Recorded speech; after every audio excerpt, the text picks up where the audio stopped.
Happy birthday Priyanka madam.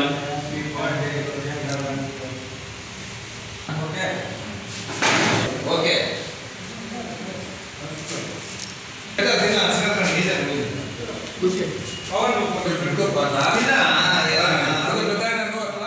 Andhra Pradesh రాష్ట్ర Congress party ఇన్ఛార్జిగా బాధ్యతలు చేపట్టిన మాణిక్యం ఠాకూర్ గారికి, అలాగే మా నాయకురాలు ప్రియాంక గాంధీ గారు పుట్టినరోజు సందర్భంగా 1972 జనవరి 12వ తారీఖున ప్రియాంక గాంధీ గారు జన్మించారు.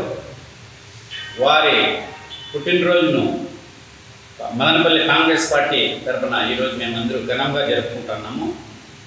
2024లో కాంగ్రెస్ పార్టీని రాష్ట్రంలో అధికారంలోకి తెప్పించడానికి కోసము ప్రియాంక గాంధీ గారు, అలాగే మన దివంగత నేత వైఎస్ రాజశేఖర రెడ్డి గారి కుమార్తె షర్మిలమ్మ గారు, రాహుల్ గాంధీ గారు, మాణిక్యం ఠాకూర్ గారు అందరూ కలిసి 2024లో కాంగ్రెస్ పార్టీని అధికారంలోకి తీసుకొచ్చేదానికి వారు కృషి చేసి వారి వెంట మేమందరూ నడిచి మదనపల్లిలో కూడా కాంగ్రెస్ అభ్యర్థిని గెలుపునుకో మేము శాయశక్తులకు కృషి చేస్తున్నామని మరొకసారి ప్రియాంక గాంధీ గారి జన్మదినంతో మేమందరూ మా మేడం గారికి శుభాకాంక్షలు తెలుపుతూ ప్రత్యేక హోదా ఆయుష్గా కాంగ్రెస్ పార్టీ ఎంచుకునింది.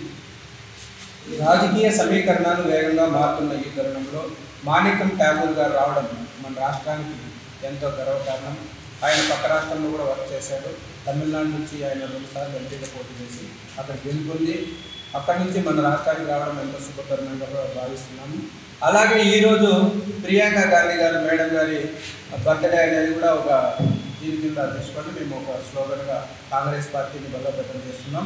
అలాగే మన రాష్ట్రానికి షర్మిలా మేడం గారు కూడా నూతనంగా రావడం, నూతన ఉత్తేజం కార్యకర్తలు నింపడం, ఇలాంటి కార్యక్రమాలు ఎన్నో ఉన్నాయి. కాబట్టి రాష్ట్రంలో వేగంగా మారుతున్న ఈ తరుణంలో మదనపల్లిలో కూడా కాంగ్రెస్ పార్టీ బలంగా ఉంది అనే దానికి మా నినాదాన్ని తెలియజేస్తున్నాం.